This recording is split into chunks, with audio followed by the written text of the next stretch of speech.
Assalamualaikum warahmatullahi wabarakatuh, sahabat-sahabat dimanapun berada. Kembali lagi di channel A Yusuf SA, channel yang selalu mengajak sadar Allah dimanapun dan kapanpun. Pada kesempatan hari ini alhamdulillah saya diperjalankan lagi oleh Allah silaturahmi ke tempat Bang Opang. Nah ini dia Bang Opang yang punya konter.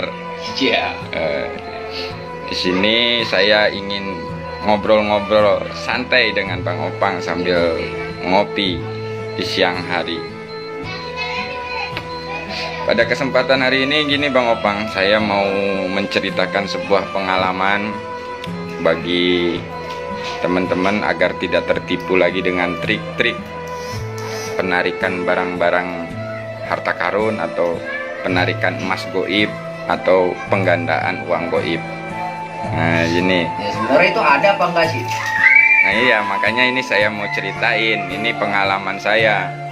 Nah kenapa banyak yang tertipu itu justru bukan orang bodoh, orang-orang pinter banyak yang kena tipu. Orang-orang yang berpendidikan banyak yang kena tipu karena hatinya buta dengan harta. Gila dengan jabatan, gila dengan harta benda, gila dengan uang. Nah di sini makanya mudah tertipu karena hatinya buta. Sebenarnya kalau pakai akal pikir yang jernih aja kita udah bisa tahu, ya kan? Ini orang nipu apa beneran? Kalau beneran orang itu bisa menghasilkan uang gaib atau menarik harta karun, kenapa nggak buat dia aja kan gitu ya? Kenapa harus ditawarin ke orang lain dengan pakai mahar segala? Nah kan? Nah di sini kalau pakai akal sehat aja udah ketahuan. Itu adalah cara-cara orang mau menipu. Dan banyak ini orang-orang seperti ini mengatasnamakan kiai, mengatasnamakan ustadz, mengatasnamakan mbah dukun yang terkenal. Dan mereka itu tahu sejarah-sejarah tentang orang-orang sakti ini agar apa? Si mangsanya ini yakin. Nah, ini saya tidak akan menceritakan orang lain. Saya akan menceritakan pengalaman diri pribadi saya waktu menjadi dukun. Ini pengalaman menarik. Pengalaman saya pernah jadi dukun Bang Opang. 7 tahun saya jadi dukun, saya perdalami keilmuannya dan ternyata banyakkan trik-triknya di situ Bang Opang. Bukan ilmu ya, bukan trik kayak ya sulap. ilmu sama ilmu tapi itu ilmu trik gitu loh, ilmu sulap. Nah jadi ternyata oknum-oknum dukun ini nggak jauh beda kayak tukang sulap. Cuman bedanya kalau tukang sulap itu kebohongannya untuk pertunjukan, ya kan, untuk menghibur. Tapi kalau dukun-dukun palsu ini ilmu sulapnya untuk nipu, gitu kan, untuk menguntungkan dirinya pribadi. Nah, ini di saat waktu saya jadi dukun, Bang Opang, saya tinggal ngeluarkan trik-trik kesaktian agar orang itu percaya kalau saya sakti. Padahal sih kagak. Padahal sih kagak. Nah disitulah kalau orang udah percaya, udah yakin, pasti dia nurut aja apa yang kita suruh, ya kan? Dan yang saya tipu itu bukan orang biasa, sampai ada wali kota. Ya silakan. Enggak apa-apa, isi dulu. Kita kan ngobrolnya sambil santai. Kita sambung lagi tadi. Jadi bahwa banyak yang tertipu itu karena trik-trik tadi dan hatinya itu buta dengan harta, jabatan, dan uang. Nah ini banyak yang tertipu. Nah yang gue pengen tanyain lagi kan ada tuh yang namanya susuk-susuk wajah. Nah itu buatrit apa gimana itu? Sama aja di situ itu kan sebenarnya gini Bang Opang. Keyakinan seseorang kalau sudah dipicu dengan sesuatu dan dia yakinnya itu tanpa berpikir lagi, itu akan terjadi. Sebenarnya itu adalah keyakinan dirinya dan itulah bukti nyata Allah itu maha. Nah, iya yang itu. Susah jodoh terus. Nah, iya. Karena kayak kasarnya kalau dulu zaman STM tuh pakai bulu perindu. Nah, bulu perindu. Iya. Nah itu kan bulu perindu itu sebetulnya kalau yang sekarang banyak beredar itu dari rumput ilalang itu. Cuman memang dia kalau kena air pasti hidup, walaupun udah kering.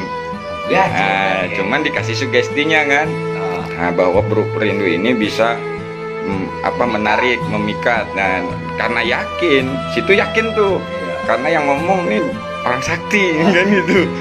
Akhirnya nggak mikir lagi, yang penting apa yang disuruh dilakuin, dioleskan, dihalis gitu. Ntar kalau kelihat senyum aja, kalau dia balas senyum berarti kena gitu.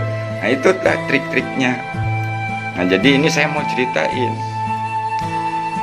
Jadi begini ceritanya, di saat kita udah menunjukkan kesaktian dengan trik sulap tadi, orang itu percaya, terus kan dia pasti mau tuh nanya, bisa narik emas nggak? Bisa kan gitu.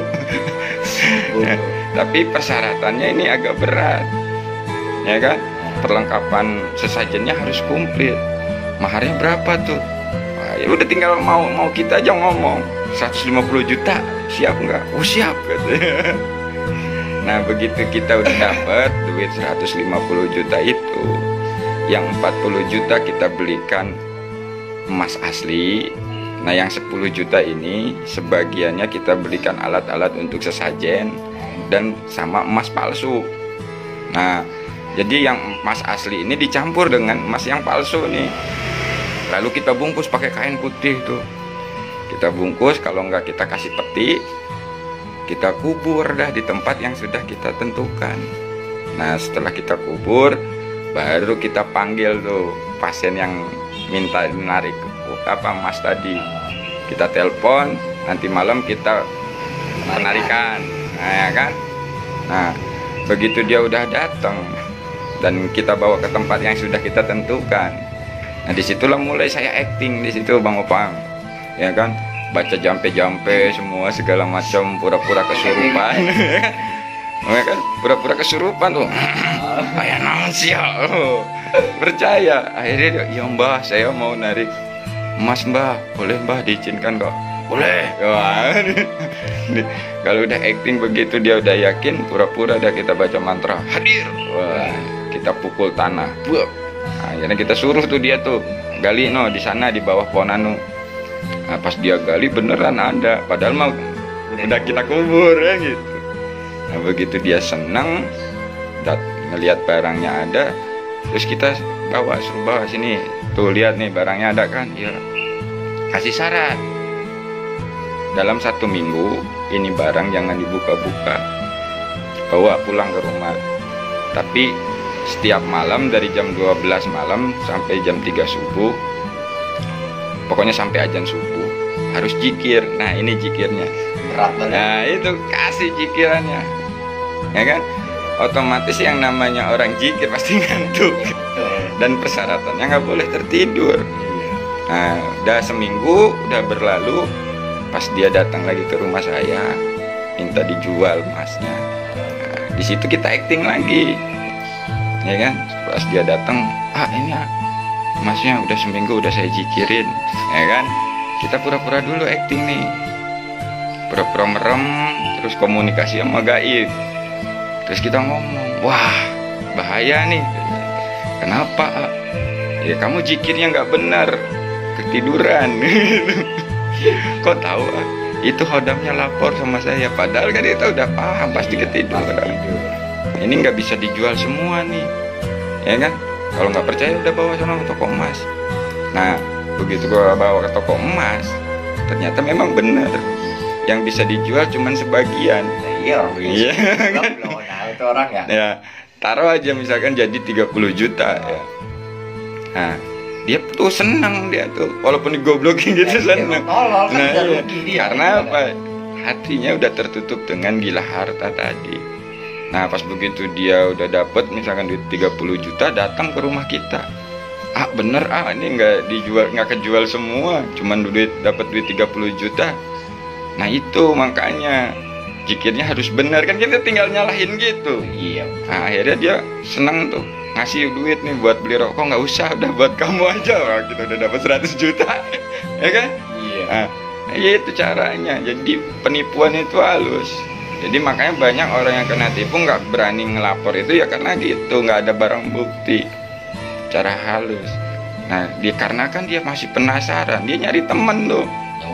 Nyoba lagi, padahal kita tipu lagi. Nah itulah jadi Bang Opang, trik-trik kenapa banyak yang kena tipu, karena itu tadi gila harta, ya kan, gila jabatan. Akhirnya akal dan pikirannya yang waras, yang jernih udah ketutup, dan hatinya pun udah ketutup, sehingga mudah tertipu, ya kan? Iya. Nah sekarang Bang Opang datang orang ke sini pakai ikat kepala, ngaku dari Baduy misalkan. Pas Bang Opang nih dagang sepi, terus dia ngomong, Bang Opang mau rame nggak dagangnya? Oh kan pasti gitu nawarin, ya kan? Kita mau aja. Nah karena kalau Bang Opang nggak sadar, nggak istilahnya gila dengan harta, pasti tertarik, Iya. ya kan? Gimana caranya ya biar dagang rame? Nah, akhirnya ditipu daya dah tuh. Ini saya punya guru ini, ceritain kesaktiannya, ceritain kehebatannya. Bang Opang terlena tuh dengan cerita itu, sehingga Bang Opang percaya sama orang ini. Akhirnya apa? Nih dikasih benda misalkan keris untuk penglaris, maharnya misalkan 500.000. Akhirnya apa? 500.000-nya hilang. Ramai kagak. Ramai kagak. Balik kagak lagi. tuh Nah orang. itu karena apa, disitulah tipu dayanya. Tapi kalau Bang Opangnya yakin bisa jadi rame, tapi akhirnya Bang Opang tersesat, meyakini kerisnya yang membuat rame usaha Bang Opang. Nah disitulah makanya bagi teman-teman yang masih meyakini hal-hal seperti itu, cepet-cepet sadar, cepet-cepet tobat. Karena saya sebagai pelaku, dan banyak orang-orang yang tertipu itu dengan ya karena itu tadi, tertutup hatinya. Bohong berarti. Nah, itu. Balik kan gitu bohong. Iya, dan memang ada keilmuan yang nyatanya tapi tidak diperjualbelikan, dan itu pun di saat memang terdesak bisa digunakan. Kayak para wali itu kan di saat terdesak, nggak ada para wali itu ngejual ilmunya ke orang-orang, kamu mau narik emas nggak? Kaya semua. Wah, saya ini minta maharnya, saya tadi kan enggak, tapi dia malah menggunakan karomahnya itu untuk menyadarkan orang-orang yang kaya yang selalu haus dengan harta, disadarkan. Ini juragan kalau mau emas digali tanah keluar emas semua. Nah tapi di situ akhirnya dia sadar, gitu, bukan dijual belikan. Ya banyak yang dijual belikan dan akhirnya tertipu. Iyalah. Nah, Daya itu. sekarang. Tipu daya. Jadi sebenarnya orang sakti itu nggak ada. Maksudnya nggak ada itu ya kalau benar ada orang sakti. Zaman-zaman Majapahit masih hidup dong saat ini gitu. Masih hidup. Nah, itu. Kalau udah waktunya mati ya mati, udah. Nah di situ makanya kita harus kembali lagi sadar Allah, menyadari Allah yang maha segalanya. Lebih baik kita bergantung kepada Allah, ya kan? Bersyukur aja. Bersyukur kepada Allah apa adanya. Nah ini Bang Opang udah ada pengalaman kemarin 2 hari nggak jualan ya, ngejoprak. Tapi Bang Opang lakukan berserah diri total kepada Allah. Pasrah. Ada aja jalannya. Nah ternyata omset jualan pulsanya malah naik, padahal nggak buka toko ya. Kalau sepi. Nah seharusnya sepi. Logikanya gitu aja udah. Nah tapi kok kenapa malah banyak yang beli datang ke rumah ya, atau lewat WA atau lewat telepon. Nah itu kan penyaksian yang nyata Bang Opang. Ternyata di saat berserah total kepada Allah dimudahkan segala urusan itu, karena kita yakin yang memberi rezeki itu Allah. Jadi tidak terhalang dengan kesakitan, tidak terhalang karena tokonya tertutup, tidak. Nah disitulah Bang Opang semakin yakin kan sekarang kepada Allah. Nah gitu, alhamdulillah. Jadi obrolan kali ini mudah-mudahan ada manfaatnya bagi teman-teman dimanapun berada yang masih terjebak dan tertipu dengan trik-trik untuk kaya mendadak. Nah ini ternyata semua itu adalah tipu muslihat ya. Jadi cepat-cepatlah sadar. Kita kembali ke fitrahnya saja. Ya sudah, kalau kita memang perannya sebagai pedagang, ya pedagang yang sadar Allah, ya kan? Jadi pegawai sadar Allah, jadi pejabat ya pejabat sadar Allah, hingga rezekinya berkah dunia dan akhirat. Oke, segitu aja. Mudah-mudahan di lain waktu kita bisa berjumpa lagi dan kita ngobrol lagi ya Bang Opang ya. Dan ini suatu kesaksian-kesaksian yang luar biasa, nyata. Bukan katanya, ini nyatanya memang dialami. Nah bukan gitu. fiktif. Bukan fiktif. bukan hoak ya. Di belakang.